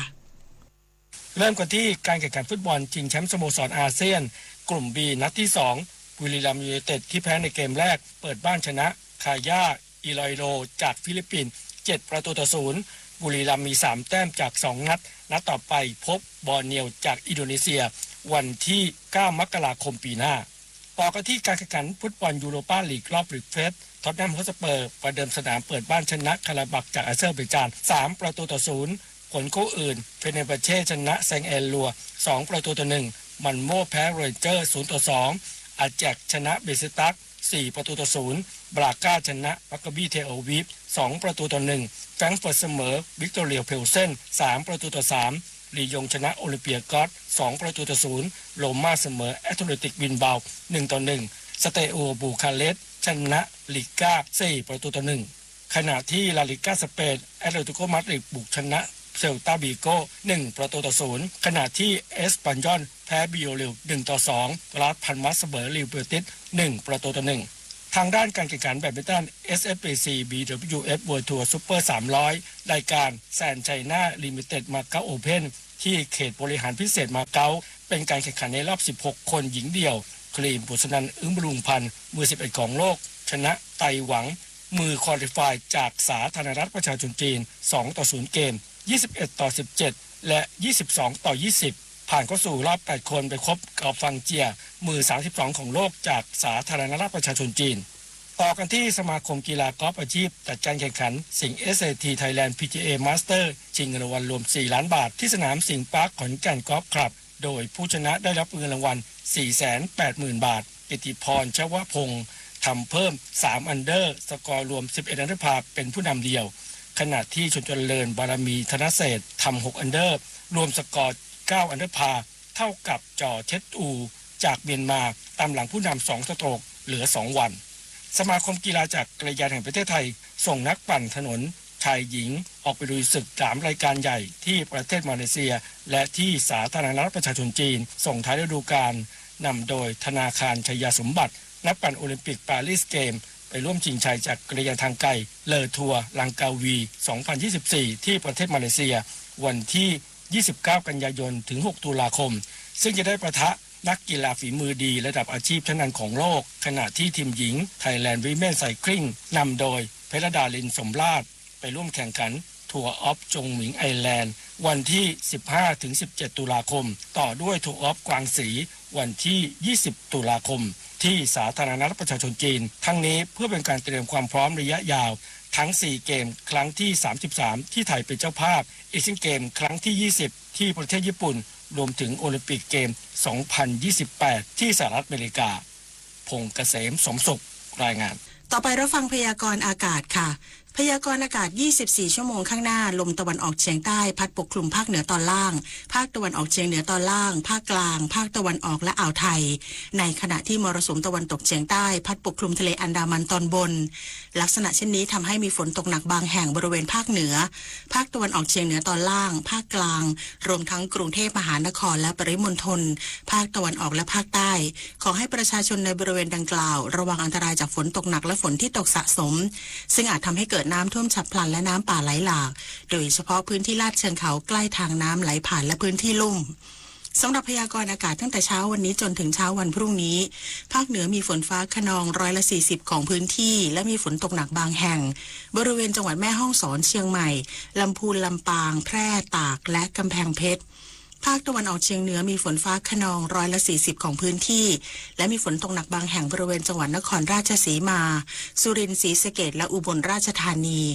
ภาคกลางมีฝนฟ้าคะนอง160ของพื้นที่และมีฝนตกหนักบางแห่งบริเวณจังหวัดนครสวรรค์อุทัยธานีชัยนาทกาญจนบุรีสุพรรณบุรีพระนครศรีอยุธยาราชบุรีนครปฐมสมุทรสงครามและสมุทรสาครภาคตะวันออกมีฝนฟ้าคะนอง160ของพื้นที่และมีฝนตกหนักบางแห่งบริเวณจังหวัดนครนายกปราจีนบุรีชลบุรีระยองจันทบุรีและตราดลมตะวันออกเฉียงใต้ความเร็ว 10-30 กิโลเมตรต่อชั่วโมงทะเลมีคลื่นสูงประมาณ1เมตรบริเวณที่มีฝนฟ้าคะนองคลื่นสูงมากกว่า2เมตรภาคใต้ฝั่งตะวันออกมีฝนฟ้าคะนอง160ของพื้นที่และมีฝนตกหนักบางแห่งบริเวณจังหวัดสุราษฎร์ธานีนครศรีธรรมราชพัทลุงสงขลายะลาและนราธิวาสลมตะวันออกเฉียงใต้ความเร็ว 10-30 กิโลเมตรต่อชั่วโมงทะเลมีคลื่นสูงประมาณ1เมตรบริเวณที่มีฝนฟ้าคะนองคลื่นสูงมากกว่า2เมตรภาคใต้ฝั่งตะวันตกมีฝนฟ้าคะนอง160ของพื้นที่และมีฝนตกหนักบางแห่งบริเวณจังหวัดกระบี่ตรังและสตูลลมตะวันออกความเร็ว 10-30 กิโลเมตรต่อชั่วโมงทะเลมีคลื่นสูงประมาณ1เมตรบริเวณที่มีฝนฟ้าคะนองคลื่นสูงมากกว่า2เมตร กรุงเทพมหานครและปริมณฑลมีฝนฟ้าคะนอง60%ของพื้นที่และมีฝนตกหนักบางแห่งสภาวะระดับน้ำในแม่น้ำเจ้าพระยาที่หน้ากองบัญชาการกองทัพเรือคำนวณโดยกรมอุทกศาสตร์กองทัพเรือวันนี้น้ำขึ้นเต็มที่เวลา 19:09 น.สูงกว่าระดับทะเลปานกลาง1 เมตร 40 เซนติเมตรน้ำลงเต็มที่เวลา 7:59 น.ต่ำกว่าระดับทะเลปานกลาง5 เซนติเมตรวันนี้ที่ประภาคารกาญจนาภิเษกแหลมพรหมเทพจังหวัดภูเก็ตดวงอาทิตย์ตกเวลา 18:20 น.กรุงเทพมหานครดวงอาทิตย์ตกเวลา 18:09 น.1 นาทีกับกปท.หากผู้ขับขี่ประสบปัญหายางรถรั่วสามารถซ่อมแซมได้โดยการปะยางเฉพาะในส่วนหน้ายางที่สัมผัสกับถนนเท่านั้นไม่ควรจะปะยางบริเวณแก้มยางซึ่งยางอาจจะระเบิดได้ง่ายเนื่องจากไม่มีโครงสร้างของชั้นผ้าใบและเส้นลวดยางที่จะปะหรือซ่อมได้ควรมีความลึกของดอกยางไม่ต่ำกว่า2มิลลิเมตรและควรกว้างไม่เกิน6มิลลิเมตรรวมทั้งไม่ควรปะยางเกิน2ครั้งบนยางเส้นเดียวกันและไม่ควรปะยางซ้ำรอยเดิมค่ะส่วนกรณีที่ได้ยินเสียงดอกยางบิดตัวให้สันนิษฐานว่าเป็นเสียงที่เกิดขึ้นเนื่องจากดอกยางบางส่วนไม่สัมผัสถนนโดยมักจะเกิดขึ้นในขณะที่เลี้ยวโค้งแม้จะไม่รุนแรงถึงกับหน้ายางลื่นถลายแต่ก็ควรต้องหาเวลานำรถเข้าอู่หรือศูนย์ซ่อมรถเพื่อตรวจสอบโดยด่วนเพื่อความปลอดภัยในการใช้ขับขี่ค่ะด้วยความปรารถนาดีจากกรมประชาสัมพันธ์และกองทุนเพื่อความปลอดภัยในการใช้รถใช้ถนนกรมการขนส่งทางบกกระทรวงคมนาคมรู้รักภาษาไทยโดยความร่วมมือของสำนักงานราชบัณฑิตยสภาและกรมประชาสัมพันธ์วันนี้เสนอคำว่าเถระเขียนสระเอถอถุงรอเรือสระอะเป็นคำมาจากภาษาบาลีว่าเถระแปลว่าผู้มั่นคงผู้ยังคงอยู่ผู้ที่น่ายกย่องสรรเสริญในพระพุทธศาสนาใช้คำว่าพระเถระหมายถึงพระภิกษุผู้ใหญ่ที่มีพรรษาตั้งแต่10 พรรษาขึ้นไปในพระไตรปิฎกกล่าวถึงคุณสมบัติของภิกษุที่สมควรได้นามว่าพระเถระคือ 1. มีศีลาจารวัตอันงดงาม 2. เป็นพหูสูตรรอบรู้พระธรรมวินัย 3. ทรงสมาธิถึงขั้นได้ฌาน 4. เป็นอิสระจากกิเลสคณะสงฆ์ไทยมีองค์กรสูงสุดคือมหาเถรสมาคมมีอำนาจหน้าที่ตามพระราชบัญญัติคณะสงฆ์เช่นปกครองคณะสงฆ์ให้เป็นไปด้วยความเรียบร้อยดีงามและการสาธารณสงเคราะห์ของคณะสงฆ์ผู้มีคำถามการใช้ภาษาไทยสอบถามได้ที่ www.orst.go.th สาระนานากับสารานุกรมไทยวันนี้เสนอตอนลักษณะของช้างดีช้างที่มีลักษณะดีต้องมีรูปร่างใหญ่โตแข็งแรงหัวโตแก้มเต็มหน้าผากกว้างมีดวงตาแจ่มใสมีขาแข็งแรงเต็มไปด้วยกล้ามเนื้อลักษณะของหลังสูงตรงกลางเล็กน้อยลาดไปทางหางอย่างสม่ำเสมอลักษณะเช่นนี้เรียกว่าแปรก้านกล้วยเวลายืนศีรษะจะเชิดขึ้นมองดูสง่าถ้าเป็นช้างงาต้องมีงาใหญ่แข็งแรงและยื่นขนานคู่กันออกมาไม่บิดหรือทางห่างจากกันมากเกินไปลักษณะของชายใบหูควรเรียบไม่ฉีกขาดที่เล็บเท้าต้องมีเหงื่อซึมออกมาจากโคนเล็บเนื่องจากช้างไม่มีต่อมเหงื่อที่ผิวหนังมันจึงใช้โคนเล็บเป็นที่ระบายความร้อนติดตามเพิ่มเติมและฟังย้อนหลังได้ที่ Facebook, YouTube, Line และ Instagram @ สารานุกรมไทยและ www.saranukromthai.or.th สำหรับช่วงที่2ติดตามรับฟังการสัมภาษณ์นายธเนศสมบูรณ์ผู้อำนวยการสำนักบริหารจัดการน้ำและอุทกวิทยากรมชลประทานเกี่ยวกับการเร่งจัดแผนการรับมือในพื้นที่เสี่ยงรับน้ำทั้งภาคเหนือตอนล่างและลุ่มน้ำเจ้าพระยาค่ะความรู้ในตัวบทกฎหมายก็เป็นสิ่งที่สำคัญแต่ทุกคนก็จำเป็นต้องสำนึกตระหนักด้วยว่าการใช้กฎหมายเพื่อพดุงรักษาความยุติธรรมให้ได้แท้จริงนั้นต้องใช้ถูกต้องเหมาะสมตามเหตุตามผลตามความเป็นจริงโดยไม่สวนทางกับศีลธรรมจริยธรรมมนุษยธรรมพระบรมราโชวาทพระบาทสมเด็จพระเจ้าอยู่หัวเพ่นสินสงเนียมบรรณาธิการข่าววโรกาสมังกรพิษและพิญโยรุ่งสมัยอ่านเบอร์แปลกตัดสายทิ้งคุณมีส่วนรู้เห็นเกี่ยวกับคดีฟอกเงินถ้าคุณบริสุทธิ์ใจหลอกคุยตัดสายทิ้งหมายเลขที่ท่านเปิดใช้ถูกนำไปใช้ทำเรื่องผิดกฎหมายทางเราจะส่งลิงก์อย่าตกใจตัดสายทิ้งมิจฉาชีพพร้อมหลอกลวงคุณทุกเมื่อเจอเบอร์แปลกหลอกคุยตัดสายทิ้งลิงก์ไม่กดด้วยความห่วงใยจากธนาคารออมสินให้เงินในบัญชีของคุณปลอดภัยมากขึ้นแนะนำเลือกเปิดใช้โหมด MyMo Secure Plus ธนาคารออมสินธนาคารเพื่อสังคม แอวเหนือสะดวกลองใต้สบายมากเที่ยวอีสานสมูทไปตะวันออกก็สมูทไปตะวันตกยิ่งสมูทขับ EV ไปนะสมูทตลอดเส้นทางชาร์จไฟที่ Elex by eGet สมูทชาร์จ Fast and Easy จองผ่านแอป Alexa Smart Choice รับพอยต์สะสมโหลดเลยพร้อมออกเดินทางทั่วไทยแล้ววันนี้สถานีชาร์จ Elex by eGet และพันธมิตรในเครือข่าย Alexa ให้ทุกการเดินทางของคุณถึงจุดหมายราบรื่น eGet EV โดยกฟผ.กลับมารับฟังข่าวในช่วงที่ 2 ครับท่านผู้ฟังครับขณะนี้หลายจังหวัดได้รับผลกระทบจากสถานการณ์อุทกภัยโดยเฉพาะในพื้นที่ตอนบนทำให้กรมชลประทานเร่งจัดทำแผนการรับมือในพื้นที่เสี่ยงรับน้ำทั้งภาคเหนือตอนล่างและลุ่มแม่น้ำเจ้าพระยาติดตามการดำเนินการได้จากนายธเนศสมบูรณ์ผู้อำนวยการสำนักบริหารจัดการน้ำและอุทกวิทยากรมชลประทานซึ่งสัมภาษณ์โดยมาลีชัยโยครับค่ะขอบคุณค่ะดิฉันอยู่กับคุณธเนศสมบูรณ์ค่ะผู้อำนวยการสำนักบริหารจัดการน้ำและอุทกวิทยากรมชลประทานค่ะสวัสดีค่ะครับสวัสดีครับค่ะตอนนี้สถานการณ์น้ำหลายๆพื้นที่ก็ยังได้รับความเดือดร้อนอยู่ตอนนี้พื้นที่โดยรวมอะค่ะหนักๆอยู่ที่พื้นที่ไหนบ้างอะคะท่านคะครับตอนนี้พื้นที่หนักๆนะครับโดยรวมนะครับก็คงอยู่ในของภาคเหนือตอนบนนะครับโดยเฉพาะในเขตของแม่น้ำปิงนะครับแม่น้ำวังแล้วก็แม่น้ำยม3พื้นที่หลักๆนะครับถ้าเกิดไล่เรียงมาตั้งแต่แม่น้ำปิงเองนะครับก็จะเห็นว่าระดับน้ำที่สะพานนวรัตน์ของแม่น้ำปิงเองนะครับที่อำเภอเมืองจังหวัดเชียงใหม่ครับที่เรียกว่าสถานี P1 นะครับระดับน้ำนะครับก็สูงถึงบวกที่ระดับ 4.93 เมตรซึ่งตรงนี้ครับถือว่าเป็นระดับน้ำที่คือสูงกว่าปี 54 อีกนะครับแต่ทั้งนี้ทั้งนั้นครับสาเหตุที่เกิดก็เกิดจากมีปริมาณฝนที่ตกนะครับ200-300 มิลบริเวณแถวตั้งแต่แม่ริมแม่แตงนะครับโดยเฉพาะของแม่ปิงตอนบนนะครับรวมถึงดอยสะเก็ดเองนะครับได้รวมมาถึงเมืองเชียงใหม่ซึ่งตรงนี้สถานการณ์น้ำก็มีแนวโน้มที่ลดลงเนื่องจากคนก็มีความกังวลนะครับในตอนบนของจังหวัดเชียงใหม่เองมีเขื่อนแม่งัดสมบูรณ์ชนนะครับซึ่งปัจจุบันอยู่เกินความจุที่ระดับเก็บกักที่ประมาณ 105% เห็นว่าเขื่อนแม่งัดครับก็ทำหน้าที่อย่างเต็มที่ของเขื่อนนะครับไม่ปล่อยระบายออกมาเพราะสามารถเก็บกักที่ระดับสูงสุดของเขื่อนได้ทั้งนี้ทั้งนั้นครับก็มีน้ำที่ล้นเขื่อนแม่งัดลงมานะครับ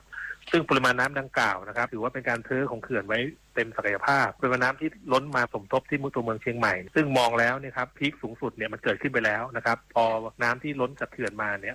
มาสบที่เชียงใหม่เองเนี่ยก็ทำให้ไม่มีผลกระทบเพิ่มเติมนะครับตรงนี้ก็ถือว่าเป็นการจัดจราจรอย่างหนึ่งที่พยายามกักเก็บน้ำในต้นน้ำไว้ให้มากที่สุดซึ่งสถานการณ์ในแม่น้ำปิงตัวนี้ครับก็จะมีแนวโน้มที่ลดลงเรื่อยๆปัจจุบันก็ลดลงมาประมาณร่วม10 เซนติเมตรละก็เห็นว่าลดลงเรื่อยๆนะครับในชั่วโมงละ 2-3 เซนติเมตรนะครับซึ่งตรงนี้ก็มองแล้วว่าก็มีแนวโน้มลดลงเรื่อยๆสำหรับน้ำดังกล่าวนะครับก็จะไหลลงมาสู่ดอยเต่าซึ่งมีพื้นที่กักเก็บพอสมควรก่อนที่จะไหลลงเขื่อนภูมิพลนะครับที่จังหวัดตากก็จะเห็นว่าเขื่อนภูมิพลวันนี้ครับมีปริมาณน้ำอยู่เพียง 57% เท่านั้นนะครับยังมีช่องว่างเพียงพอที่จะรับน้ำได้ทั้ง 100% เลยครับที่น้ำท่วมจากเชียงใหม่จะลงมาสู่เขื่อนภูมิพลซึ่งน้ำดังกล่าวก็จะไม่มาสู่ภาคกลางตอนล่างเนี่ยอย่างแน่นอนนะครับส่วนอันที่2ครับเป็นเรื่องของแม่น้ำวังเองครับซึ่งเกิดปริมาณฝนตกมากในเขตจังหวัดลำปางนะครับก็ทำให้ปริมาณน้ำที่เขื่อนกิวลมกิวคอหมานนะครับเกิน 80% ครับตอนนี้แต่ทั้งนั้นเราก็พยายามเทไว้ครับโดยการระบายน้ำให้มีผลกระทบต่อท้ายน้ำน้อยที่สุดนะครับก็ทั้ง2ลุ่มน้ำนี่ครับก็คาดการณ์ว่าถ้าไม่มีฝนตกต่อเนื่องนะครับทั้งปิงทั้งตัวของแม่น้ำวังเองเนี่ยก็คงใช้ระยะเวลาประมาณสัก2 วันนะครับที่จะทำให้ระดับน้ำต่ำกว่าตลิ่งนะครับแล้วเข้าสู่สภาพปกตินะครับแต่ทั้งนั้นก็ต้องติดตามเรื่องฝนอีกระยะหนึ่งนะครับว่าจะมีต่อเนื่องอย่างไรแต่ว่าในช่วงวัน2 วันนี้เนี่ยฝนก็จะลดลงนะครับตามการคาดการณ์ของกรมอุตุนิยมวิทยานะครับส่วนในที่3ครับในเรื่องของแม่น้ำยมนะครับเห็นว่าระดับน้ำที่แม่น้ำยมตอนนี้ครับฝนตกแล้วก็ท่วมแถวจังหวัดแพร่นะครับแล้วตอนนี้น้ำดังกล่าวก็มาที่ศรีสัชนาลัยนะครับจังหวัดสุโขทัยแล้วนะครับเราก็ใช้ประตูระบายน้ำหาดสะพานจันทร์นะครับในการที่ผ่านน้ำผ่านคลอง6 บาทนะครับไปสู่แม่น้ำน่านซึ่งแม่น้ำน่านจะมีช่องว่างเพียงพอที่จะรับน้ำจากแม่น้ำยมไปแม่น้ำน่านนะครับและทั้งนี้ทั้งนั้นครับจากการระบายลงมาน้ำที่มานั้นครับก็เกินพิกัดที่ลำน้ำบางจุดจะรับได้นะครับทำให้น้ำที่ผ่านประตูระบายน้ำหาดสะพานจันทร์ลงมาถึงแถวตัวศรีสำโรงเองจังหวัดสุโขทัยเนี่ยครับก็จะเห็นข่าวว่ามีเรื่องคันบางคันที่ไม่แข็งแรงทุดนะครับก็ทำให้เข้าน้ำไปท่วมในพื้นที่บ้านเรือนหรือเกษตรกรตรงนี้ปัจจุบันนะครับก็ตัวเมืองสุโขทัยเองในเขตเศรษฐกิจนั้นก็ยังไม่ได้กระทบใดอย่างใดรวมถึงตัวทุ่งมรกรรมนะครับในเขตจังหวัดโลกเองเนี่ยก็สามารถที่จะรับน้ำเป็นน้ำยมได้อย่างเต็มศักยภาพครับเพราะตอนนี้มีปริมาณน้ำอยู่เพียงประมาณ60%เท่านั้นเอง นะครับตรงนี้ครับก็ถือว่าเป็นเหตุการณ์ที่ต้องติดตามเฝ้าระวังในช่วงระยะนี้ของภาคเหนือครับทั้งนี้ทั้งนั้นครับเรื่องของปิงวังยมน่านเองนะครับก็จะมาบรรจบมาที่ลุ่มน้ำเจ้าพระยานะครับแม่น้ำเจ้าพระยาที่จังหวัดนครสวรรค์ซึ่งวันนี้ครับที่อำเภอเมืองจังหวัดนครสวรรค์นะครับหรือที่เรียกว่าสถานีP2นะครับนครสวรรค์ตรงนี้ครับก็มีปริมาณน้ำที่เพิ่มขึ้นโดยลำดับก็เพิ่มขึ้นอย่างช้าๆนะครับปัจจุบันนะครับก็ประมาณ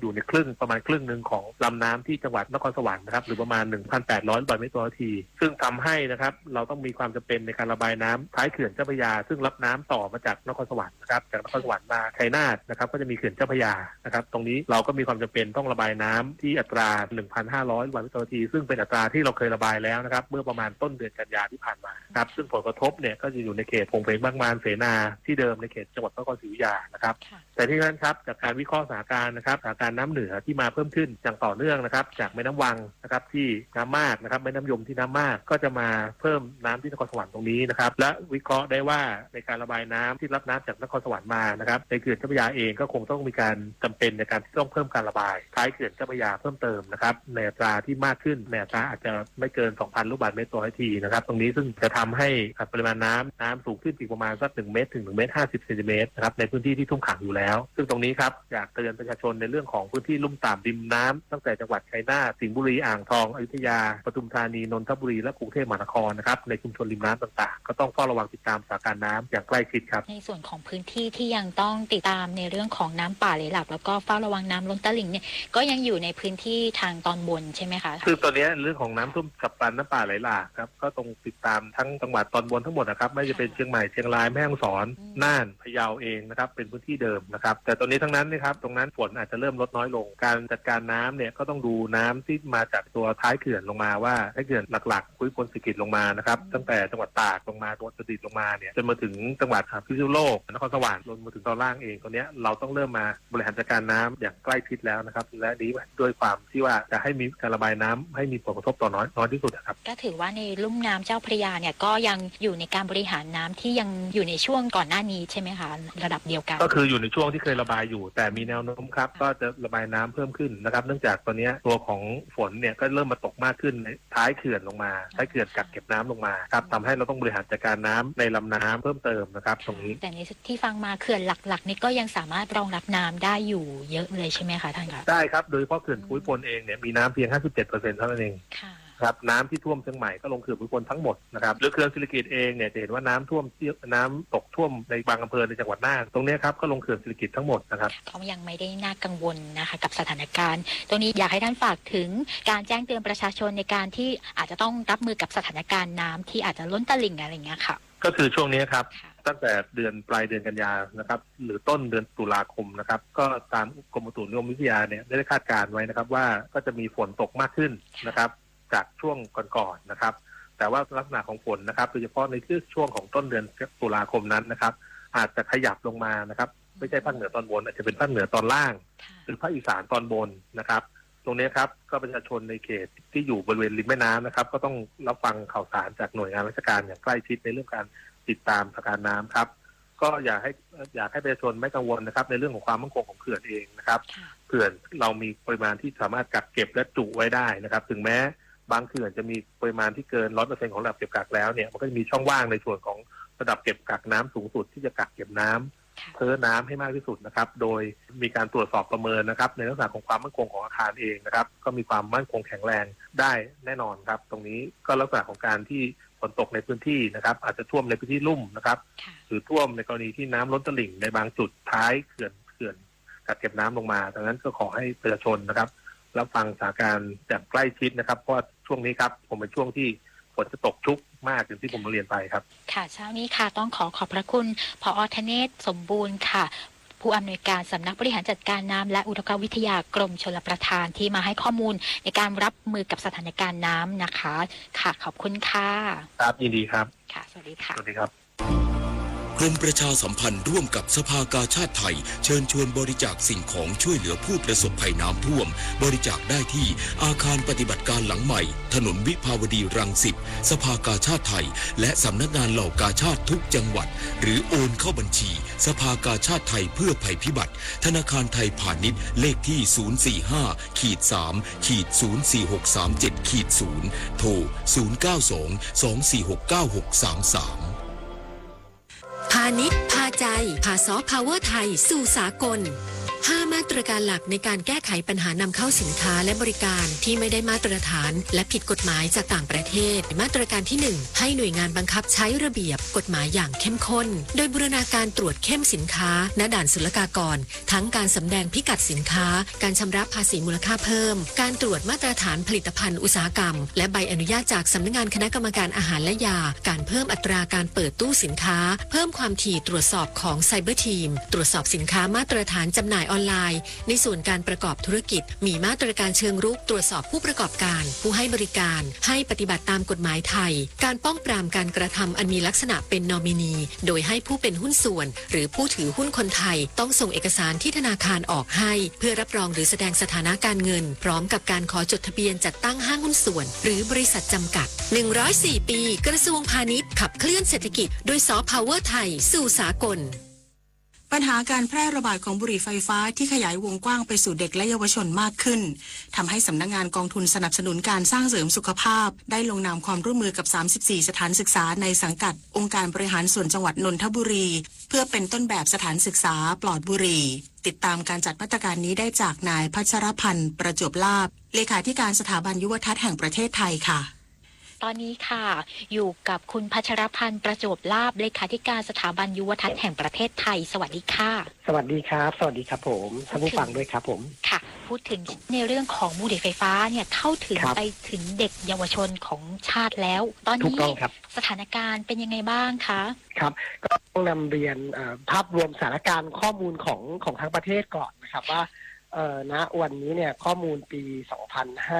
2566 นะฮะก็คือปีที่แล้วนะครับเด็กไทยเราเนี่ยมีอัตราการสูบบุหรี่ไฟฟ้าอยู่ที่ประมาณ 25% แล้วนะครับโตจากปี 2022 โตจากปี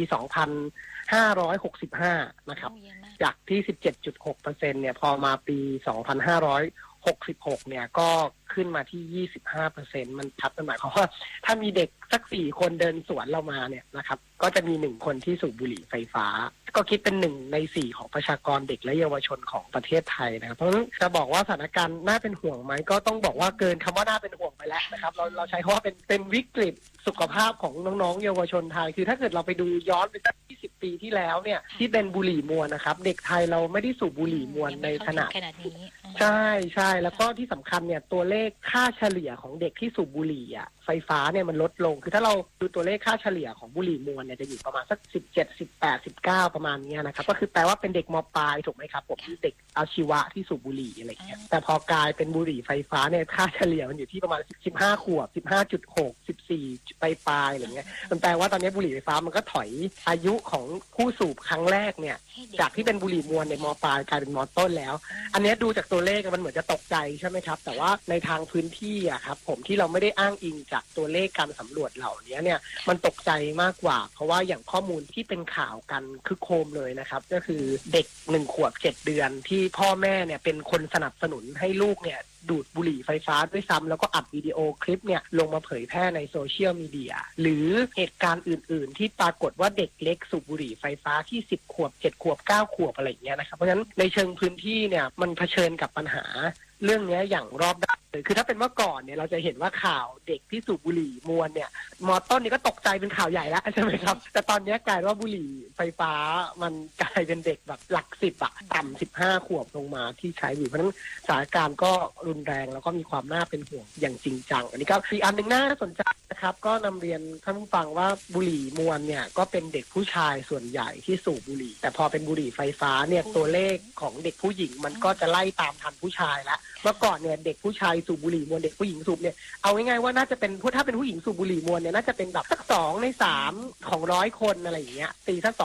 3% อะไรอย่างเงี้ยแต่ปัจจุบันเนี่ยเด็กผู้หญิงสูบบุหรี่ไฟฟ้าอยู่ที่เฉลี่ยประมาณ 15% นะครับ จะโตไล่ทันผู้ชายแล้วครับผู้ชายอยู่ 20% 25%ผู้หญิงกระโดดเข้ามา 15% เนี่ยเพราะฉะนั้นจะโตไล่ผู้ชายแล้วนี่ก็มีความน่าเป็นห่วงด้วยเช่นกันอันนี้เป็นสถานการณ์รวมๆครับว่ามันวิกฤตนะก็จึงเป็นที่มาของความร่วมมือทั้งของสสสที่ผนึกกำลังกันทั้งสถานศึกษาด้วยตรงนี้เป็นความร่วมมือยังไงบ้างอะคะครับจริงๆต้องเรียนท่านผู้ฟังก่อนว่าเนื่องจากประเทศไทยเนี่ยเรามีโรงเรียนที่ไปแยกย่อยอยู่ตามหน่วยงานต่างๆเยอะมากใช่ไหมครับจำนวนที่มากที่สุดก็แน่นอนว่าต้องอยู่กับสพทก็คือกระทรวงศึกษาธิการเรามีประมาณสัก 20,000 โรงแล้วถ้าผมจำไม่ผิดข้อมูลไม่ผิดเนาะแต่เรายังมีโรงเรียนอีกจำนวนไม่น้อยเลยที่อยู่กับท้องถิ่นอย่างเช่นกรุงเทพมหานครเมืองพัทยาอบจ.เทศบาลตำบลอะไรอย่างเงี้ยนะครับอันนี้เขาจะเป็นโรงเรียนสังกัดองค์กรปกครองส่วนท้องถิ่นสพทกระทรวงศึกษาธิการเขาก็มีแนวทางมีการปฏิบัติการไปในเชิงนโยบายและกรุงเทพมหานครก็ลุกขึ้นมาทำเรื่องนี้บ้างนะครับเมืองพัทยาก็ลุกขึ้นมาทำเรื่องนี้ด้วยเหมือนกันทีนี้ล่าสุดเนี่ยก็เป็นอบจ.แรกของประเทศไทยนะครับซึ่งมีโรงเรียนเยอะมากนะครับก็คือนนทบุรีมีโรงเรียนในสังกัดเนี่ย34 โรงเรียนเลยนะครับมีทั้งเด็กประถมแล้วก็ม.ปลายท่านนายกองค์การบริหารส่วนจังหวัดนนทบุรีท่านก็เลยลุกขึ้นมาทำเรื่องบุหรี่ไฟฟ้าด้วยเหตุผลส่วนหนึ่งก็เพราะว่าท่านนายกเนี่ยก็ให้ความสำคัญกับเรื่องการศึกษาและกลัวว่าเด็กที่จบการศึกษาจากโรงเรียนอบจ.ไปอาจจะขาดประสิทธิภาพประสิทธิผลในการเรียนรู้หรือในการประกอบอาชีพในอนาคตเกิดผลกระทบในลักษณะนี้ก็คือเรื่องของบุหรี่ไฟฟ้าก็เลยลุกขึ้นมาประกาศเป็นนโยบายที่จะป้องกันและก็ควบคุมบุหรี่ไฟฟ้าในสถานศึกษานะครับน่าสนใจนะครับว่าเขามี6มาตรการเลยครับมาตรการที่1ก็คือเขาประกาศให้โรงเรียนทุกแห่งเป็นพื้นที่ปลอดบุหรี่และบุหรี่ไฟฟ้าตามกฎหมายนะครับโดยที่จะต้องมีการกำหนดหรือมีการแสดงข้อความสัญลักษณ์บริเวณพื้นที่ทางเข้าออกของโรงเรียนแล้วก็รวมถึงประชาสัมพันธ์ให้กับผู้ปกครองให้รับทราบถึงมาตรการเรื่องที่2เนี่ยก็คือจะให้มีการตรวจกระเป๋านักเรียนเป็นประจำนะครับเพื่อป้องกันเด็กเอาบุหรี่ไฟฟ้าเข้ามาโรงเรียนครับมาตรการที่3เนี่ยก็ให้บุคลากรทางการศึกษาผอ.โรงเรียนครูเนี่ยช่วยกันเฝ้าระวังร้านที่ลักลอบจำหน่ายบุหรี่ไฟฟ้ารอบสถานศึกษานะครับแล้วก็มีการร้องเรียนไปยังสถานีตำรวจภูธรในพื้นที่นะครับแล้วก็ไปบังคับใช้กฎหมายนะครับมาตรการที่4ก็คือเรื่องของการจัดทำกล่องเก็บบุหรี่ไฟฟ้าก็คือดรอปบ็อกซ์ยึดมาเสร็จปุ๊บก็ใส่ในดรอปบ็อกซ์ส่งไปทำลายเป็นขยะอันตรายส่วนตัวบุหรี่ไฟฟ้าก็ส่งไปทำลายแล้วก็มาตรการที่5เนี่ยก็คือให้กองสาธารณสุขกองการศึกษามีการลงตรวจเยี่ยมโรงเรียนเป็นประจำนะครับแล้วก็ให้ความรู้กับนักเรียนอย่างต่อเนื่องแล้วก็สุดท้ายมาตรการที่6ผมว่าเข้มงวดที่สุดในมาตรการอื่นๆเลยนะครับถ้าเราไปดูประกาศของกทม.เมืองพัทยาของกระทรวงศึกษาธิการเนี่ยยังไม่มีเรื่องนี้เลยแต่อบจ.นนทบุรีเนี่ยท่านนายกให้ความสำคัญมากผมเชื่อว่าใน2 ปีที่เรากำลังจะทำกันเนี่ยและมีการวัดผลก็จะทำให้ปริมาณบุหรี่ไฟฟ้ารอบโรงเรียนและในโรงเรียนลดลงอย่างมีนัยยะสำคัญอันนี้เป็นมาตรการที่เราอยากจะเล่าให้ฟังแล้วก็จริงๆถ้าถามว่าผู้ฟังที่อาจจะเป็นผู้ปกครองจะมีส่วนร่วมและได้ประโยชน์จากประกาศฉบับนี้อย่างไรครับก็เผื่อท่านผู้ฟังที่อยู่รอบๆกรุงเทพมหานครฟังอยู่และหลานท่านอยู่ในโรงเรียนสังกัดอบจ.นนทบุรีเนี่ยท่านก็สามารถที่จะเป็นส่วนหนึ่งในการรณรงค์หรือว่าชี้เบาะแสต่างๆให้กับโรงเรียนรับรู้รับทราบได้ด้วยถ้ามันมีการพกพาบุหรี่ไฟฟ้าเข้ามาเพราะฉะนั้นมันไม่ใช่แค่บังคับใช้กับโรงเรียนอย่างเดียวแต่ว่าพ่อแม่ผู้ปกครองก็จะได้ประโยชน์จากเรื่องนี้ด้วยเช่นกันครับผมเราเริ่มเลยไหมคะเริ่มเลยครับทันทีครับประกาศนโยบายในวันที่19 กันยาแต่ว่าวันที่20 กันยาเป็นต้นมาเนี่ยทุกโรงเรียนจะต้องปฏิบัติตามประกาศฉบับนี้ทันทีครับผมตั้งความหวังยังไงบ้างที่จะเห็นอะไรในเรื่องนี้คะคือถามว่าเด็กสูบบุหรี่ไฟฟ้าน้อยลงมันดีไหมมันดีแน่นอนแต่ผลดีของการที่เด็กไม่สูบบุหรี่คือเราจะได้ประชากรที่มีคุณภาพคือเราต้องยอมรับก่อนว่านิโคตินในบุหรี่ไฟฟ้าเนี่ยมันมีปริมาณเข้มข้นมากกว่าในบุหรี่มวนนะครับนิโคตินเดิมๆที่อยู่ในบุหรี่มวนเนี่ยเราก็เรียนรู้กันมาตั้งแต่เด็กๆแล้วว่ามันทำลายสมองทำลายปอดทำลายหลอดเลือดทีนี้บุหรี่ไฟฟ้าถ้าเด็กเล็กยิ่งเริ่มสูบไวโอกาสที่เด็ก1 คนจะเติบโตไปเป็นกำลังสำคัญในการพัฒนาชาติบ้านเมืองเนี่ยมันจะลดทอนคุณภาพลงไม่ได้หมายความว่าเด็กทุกคนสูบบุหรี่ไฟฟ้าแล้วจะแย่นะครับแต่หมายถึงว่าประสิทธิภาพในการคิดทักษะต่างๆในการดำรงชีวิตเขาจะลดน้อยลงผมยกตัวอย่างเช่นเรื่องที่มีความสำคัญมากเลยนะครับคือเรื่องของการควบคุมอารมณ์มันมีงานวิจัยทางการแพทย์ยืนยันชัดเจนในระดับสากลระดับนานาชาติเลยนะครับว่าเด็กที่ติดบุหรี่ไฟฟ้าจะมีวุฒิภาวะในการควบคุมอารมณ์น้อยกว่าเด็กที่ไม่สูบบุหรี่ไฟฟ้าแปลว่านิโคตินมันไปทำลายสมองส่วนยับยั้งชั่งใจเราก็จะเห็นคดีความแรงของเด็กยุคนี้มากขึ้นใช่ไหมครับการควบคุมอารมณ์การใช้ความรุนแรงกับเพื่อนหรือครอบครัวอะไรอย่างเงี้ยมากขึ้นเพราะฉะนั้นถ้าเราไม่สามารถทำให้เด็กมีสติสัมปชัญญะที่มากพอเนี่ยการที่เขาโตไปทำงานร่วมกับผู้อื่นในสังคมมันก็จะลดน้อยหายลงไปอันนี้คือสิ่งที่เราคาดหวังว่าเราอยากจะเห็นเด็กเยาวชนในอนาคตมีคุณภาพที่มากพอที่จะเติบโตไปคิดนวัตกรรมพัฒนาชาติบ้านเมืองแล้วเพราะว่าก็จะมีเด็กรุ่นนี้แหละครับเขาที่เขาจะเติบโตขึ้นมาเพื่อที่จะพัฒนาชาติบ้านเมืองต่อครับผม หลังจากนี้จะมีการขยายผลไปสู่โรงเรียนอื่นหรือว่ายังไงเพิ่มเติมไหมคะครับก็จริงๆอยากจะชวนทุกอบจ.ที่มีโรงเรียนในสังกัดเลยจะมีมากน้อยไม่เป็นไรนะครับอย่างเช่นอบจ.ต้องสอนอบจ.เชียงรายเขามีอบจ.ละ1โรงเรียนอะไรอย่างเงี้ยนะครับถ้าเกิดเขาอยากจะเข้าร่วมในมาตรการเรื่องนี้ก็สามารถที่จะฝากสื่อมวลชนช่วยกันประชาสัมพันธ์นะครับว่าถ้าอยากจะเข้าร่วมกับมาตรการเหล่านี้จริงๆก็สามารถที่จะคอนแทคมาที่ติดต่อมาที่สถาบันยุวทัศน์แห่งประเทศไทยได้เลยแล้วเราก็มาหารือกันเรามาคุยกันว่าเราจะขยับเรื่องนี้ได้มากน้อยอย่างไรในพื้นที่ของท่านช่วยกันคนละนิดคนละหน่อยครับจริงๆโรงเรียนมากโรงเรียนน้อยไม่ใช่เป็นประเด็นสำคัญเลยเราป้องกันเด็ก1 คนไม่สูบบุหรี่ไฟฟ้าได้เนี่ยทั้งจังหวัดสมมติเรากันได้แค่เด็กคนเดียวเนี่ยผลผลิตของประเทศชาติมันตีเป็นมูลค่านับไม่ได้เลยนะครับมันสูงมากเลยนะเพราะฉะนั้นเนี่ยเราก็ช่วยกันครับก็อยากจะประชาสัมพันธ์ครับผมค่ะเช้านี้ต้องขอบคุณคุณพัชรพันธ์ประจวบลาภค่ะเลขาธิการสถาบันยุวทัศน์แห่งประเทศไทยนะที่มาเล่าถึงวิกฤตของบุหรี่ไฟฟ้าที่จะเกิดขึ้นกับเด็กเยาวชนที่เป็นสถานการณ์ที่น่าห่วงจริงๆนะคะครับขอบพระคุณมากเลยครับผมค่ะขอบคุณนะคะครับสวัสดีครับ ปิดท้ายที่ความร่วมมือของกรมคุมประพฤติที่ร่วมมือกับภาคเอกชนฝึกอาชีพให้ผู้ก้าวพลาดกระทำความผิดได้พิสูจน์ตัวเองกลับมาเป็นคนที่ดีขึ้นและเป็นกำลังสำคัญในสังคมติดตามได้จากรายงานค่ะในชีวิตของคนเราย่อมเคยมีวันที่ทำผิดพลาดไม่ว่าจะเป็นความผิดที่เล็กน้อยไปจนถึงความผิดที่เป็นจุดเปลี่ยนของชีวิตเช่นการทำผิดกฎหมายจนนำไปสู่การถูกนำตัวเข้าสู่กระบวนการยุติธรรมซึ่งหลายคนในสังคมยังคงมีมุมมองต่อผู้ที่ก้าวพลาดเหล่านี้ในแง่ลบซึ่งบางครั้งก็อาจสร้างตราบาปให้กับผู้ก้าวพลาดขณะเดียวกันหลายภาคส่วนในสังคมก็ยังคงเปิดใจเปิดพื้นที่และให้โอกาสผู้ก้าวพลาดได้มีทางเดินใหม่อย่างสมาคมช่างผมเสริมสวยแห่งประเทศไทยและสมาคมเดอะเชฟประเทศไทยที่ได้ร่วมลงนาม MOU ในการสร้างงานสร้างอาชีพให้แก่ผู้ที่อยู่ในความดูแลของกรมคุมประพฤติเพื่อให้ผู้ที่ก้าวพลาดและอยู่ระหว่างถูกควบคุมความประพฤติเหล่านี้ได้ใช้เวลาฝึกทักษะอาชีพเพิ่มเติมซึ่งพันตำรวจเอกทวีสอดส่องรัฐมนตรีว่าการกระทรวงยุติธรรมเล่าว่าในปัจจุบันประเทศไทยมีผู้ถูกควบคุมความประพฤติกว่า 400,000 คนซึ่งส่วนใหญ่อยู่ในวัยหนุ่มสาวเป็นกำลังสำคัญของประเทศแทนที่คนเหล่านี้จะต้องถูกคุมขังสูญเสียโอกาสในชีวิตศาลกลับมองว่าควรให้โอกาสคนเหล่านี้ได้พัฒนาตนเองผ่านการฝึกอาชีพและกล่อมเกลาจิตใจซึ่งภาคเอกชนที่ร่วมลงนาม MOU ในครั้งนี้ก็เป็นอาชีพที่ผู้คนในสังคมต้องพึ่งพาการฝึกอาชีพเหล่านี้จึงเป็นการเสริมทักษะที่ดีให้กับผู้ก้าวพลาดเพื่อกลับสู่สังคมได้อย่างภูมิใจและมีศักยภาพเราต้องการจะพัฒนาพฤตินิสัยของผู้ถูกคุมประพฤติไม่ว่าจะเป็นในเรื่องการศึกษาเรื่องการฝึกอาชีพการประกอบอาชีพเพราะว่าเราต้องการว่าหลังจากพ้นคุมประพฤติแล้วเนี่ยเขาจะต้องเป็นคนที่มีคุณภาพ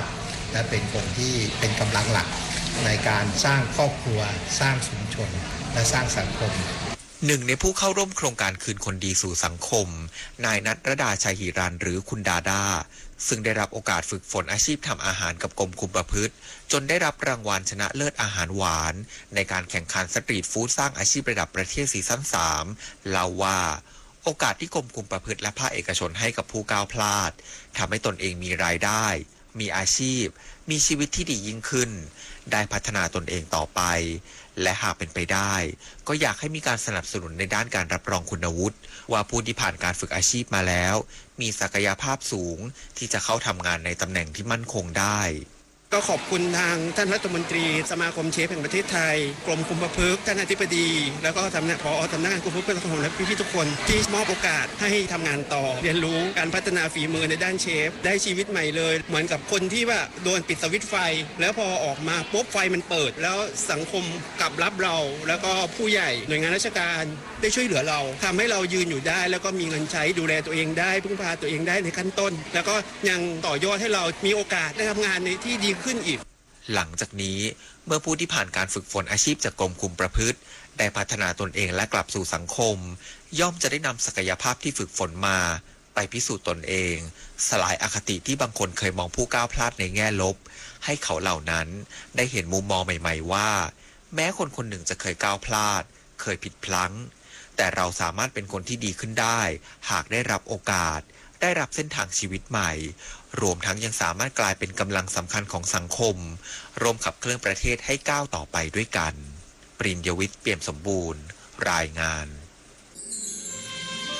มูลนิธิร่วมจิตน้อมเกล้าเพื่อเยาวชนในพระบรมราชินูปถัมภ์ขอเชิญเฝ้ารับเสด็จสมเด็จพระกนิษฐาธิราชเจ้ากรมสมเด็จพระเทพรัตนราชสุดาสยามบรมราชกุมารีในพิธีพระราชทานเข็มพุ่มเพชรสัญลักษณ์ของมูลนิธิแก่ผู้ว่าราชการจังหวัดและประธานแม่บ้านมหาดไทยจังหวัดผู้เป็นกำลังสำคัญในการปฏิบัติหน้าที่ให้แก่มูลนิธิในวันอาทิตย์ที่ 29 กันยายนนี้ณศาลาว่าการกระทรวงมหาดไทยกรุงเทพมหานครสำหรับธรรมะเพื่อชีวิตวันนี้เสนอเรื่องให้เข้าใจอนิจจาโดยหลวงพ่อชาสุภัทโทอนิจจังทุกขังอนัตตาอะไรก็ไม่ใช่ตัวของเรานะไม่ใช่ตัวเรานะไม่ใช่ของเรานะ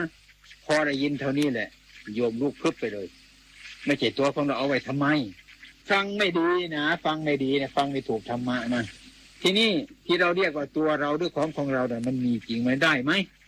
ใครได้อะไรไหมตายไม่ได้อะไรไม่มีไหมที่ว่าตัวเราดันมีไหมได้ไปไหมของเราดันได้ไปด้วยหรือเปล่านี่คือเราไม่คิดดูไอ้ความเป็นจริงเราจะว่าตัวเราจะว่าของเราสักวันใดก็ตามเนี่ยมันไม่ได้หรอกอันนี้ท่านบอกให้ชัดเจนอันมันไม่ใช่ตัวเรานะไม่ใช่ของเรานะเท่านี้เราฟังไม่ถูกฟังไม่ถึงก็เกิดโรคเกิดโกรธเกิดหลงขึ้นมาเถียงไอ้ความเป็นจริงมันเป็นอย่างนั้นใครเคยได้อะไรไหมเคยได้ตัวเราไหม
เป็นเมืองทอ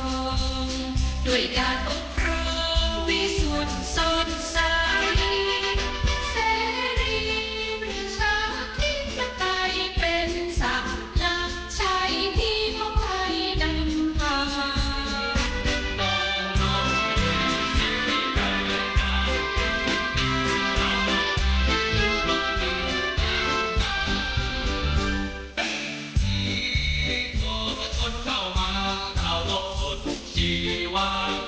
ประชาธิปไตย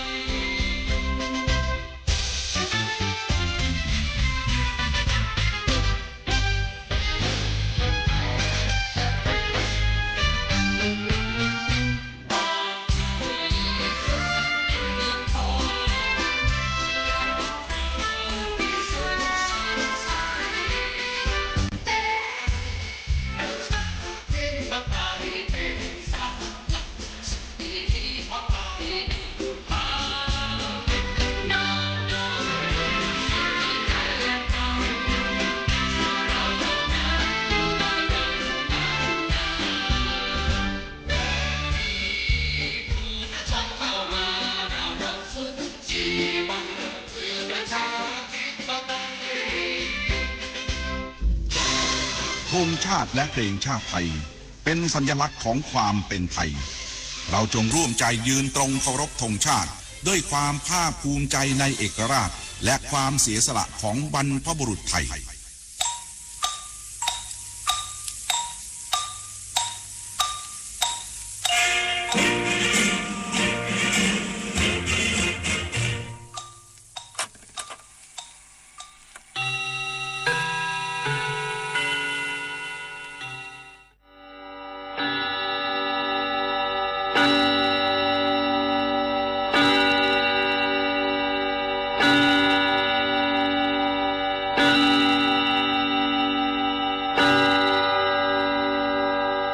เวลา 8 นาฬิกาเป็นประชารัฐว่าไทยของไทยทุกส่วนอยู่ดำรงคงไว้ได้ทั้งมวลด้วยแค่ล้วนหมายรักษาบัณฑิตไทยนิรักสงบแต่ผู้รบไม่กล้าเอกราชจะไม่ให้ใครคนเสียสละเลือดทุกอย่างเป็นของตัวเองเพื่อประเทศชาติไทยตัวเองที่ใช้ประโยชน์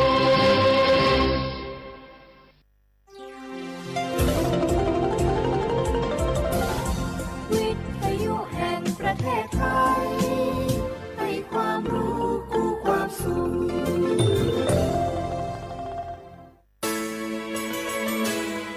สถานีวิทยุกระจายเสียงแห่งประเทศไทยจังหวัดเชียงใหม่ AM 1476 กิโลเฮิรตซ์สถานีวิทยุภาคภาษาชาติพันธุ์แห่งเดียวในประเทศไทยที่มีความทันสมัยเชื่อถือได้สร้างอัตลักษณ์กลุ่มชาติพันธุ์สู่สากล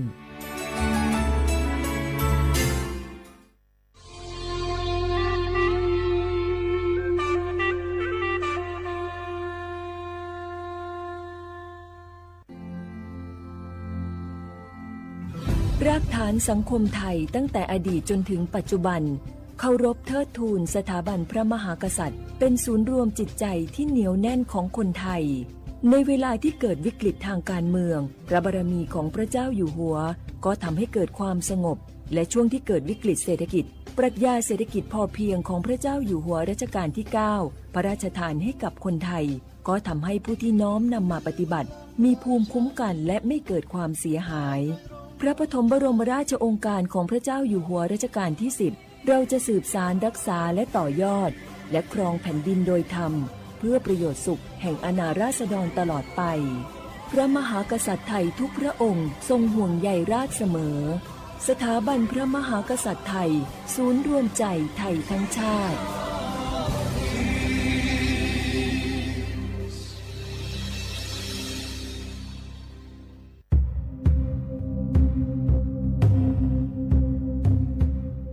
การแก้ไขปัญหายาเสพติดสำหรับเยาวชนต้องสร้างภูมิคุ้มกันอย่างเข้าใจสร้างค่านิยมใหม่สร้างความมั่นใจให้เขารู้สึกดีกับตัวเองให้เขาได้สนุกกับกิจกรรมที่ชอบว่างๆหนูก็ชอบเล่นวอลเลย์บอลกับเพื่อนชอบไปเตะฟุตบอลเพื่อนเยอะดีเครียดหนูก็เล่นดนตรีค่ะผมชอบรำโขนครับกิจกรรมเหล่านี้จะทำให้เยาวชนมีสังคมมีร่างกายแข็งแรงมีสุขภาพจิตดีไม่ไปยุ่งเกี่ยวกับยาเสพติดไทยแลนด์ยุคใหม่ห่างไกลยาเสพติดสำนักประชาสัมพันธ์เขต 3 กรมประชาสัมพันธ์